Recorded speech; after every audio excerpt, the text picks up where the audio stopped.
अनूप सिंह के लिए बड़ा चैलेंज है बेरमो का अखाड़ा। राजेंद्र बाबू की विरासत को आगे ले जाने की है चुनौती।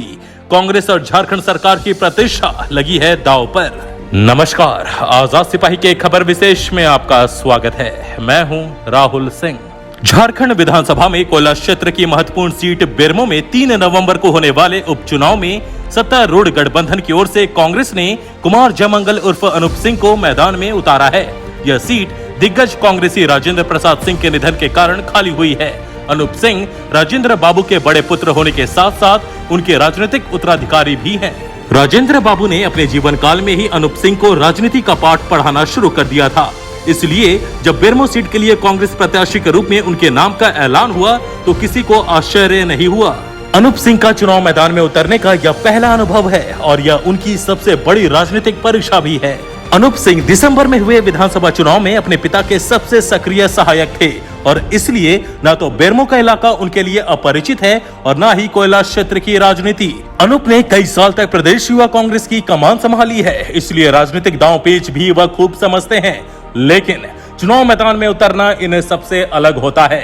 अनूप के कंधे पर अपने पिता की राजनीतिक विरासत को आगे बढ़ाने की जिम्मेदारी तो है ही, उनके द्वारा स्थापित आदर्शों को सहेजने की चुनौती भी है। अपने पिता के निधन के कारण खाली हुई जगह को अनूप सिंह ने जिस संजीदगी से भरने की कोशिश की है, उससे उनकी राजनीतिक समझ का अंदाजा लग गया है। इस उपचुनाव में अनूप सिंह की चुनौतियों और संभावनाओं को टटोलती आजाद सिपाही पॉलिटिकल ब्यूरो की खास रिपोर्ट।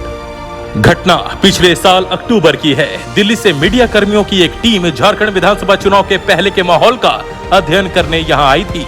टीम बेरमो पहुंची, जहां उसने दिग्गज श्रमिक नेता राजेंद्र प्रसाद सिंह से मुलाकात की। टीम में शामिल एक मीडिया कर्मी राजेंद्र बाबू का पुराना परिचित था। राजेंद्र बाबू का स्वास्थ्य काफी गिर गया था। उस मीडिया कर्मी ने उनसे इस बाबत सवाल किया तो उन्होंने जवाब दिया, मैं मजदूरों के लिए राजनीति करता हूँ। आजकल मैं बहुत अधिक सक्रिय नहीं रह पाता, इसलिए मैंने अपने पुत्र अनूप को उनकी सेवा में लगा रखा है। अनूप बहुत संवेदनशील है, वह चीजों को समझते हैं। इस बार चुनाव का काम भी वह देख रहे हैं। राजेंद्र बाबू की यह बात उस जिम्मेदार पिता की भावना थी जिसे अपने गिरते स्वास्थ्य का अंदाजा था। यह उस पिता का गर्व भी था जो अपने बेटे को कामयाब और संवेदनशील होता देख रहा था। इसलिए मई में जब बीमारी के कारण राजेंद्र बाबू का निधन हुआ, तभी से कयास लगाए जाने लगे थे कि अनूप सिंह को ही कांग्रेस का टिकट मिलेगा।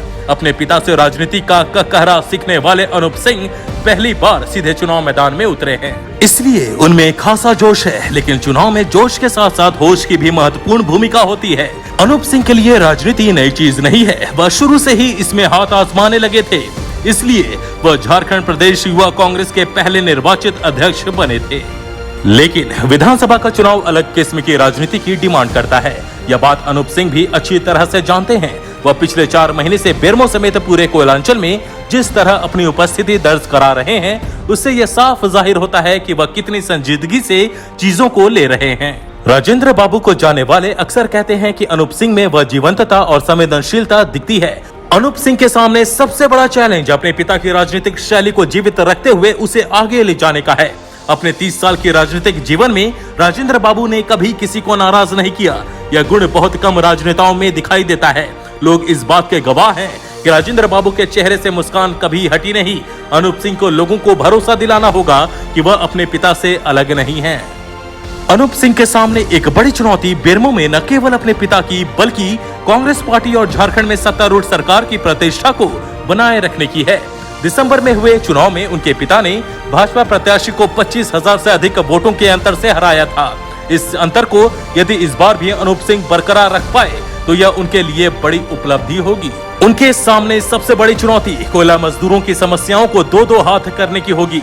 राजेंद्र बाबू जीवन भर कोयला मजदूरों की लड़ाई लड़ते रहे और हर परिस्थिति में उनके साथ खड़े रहे।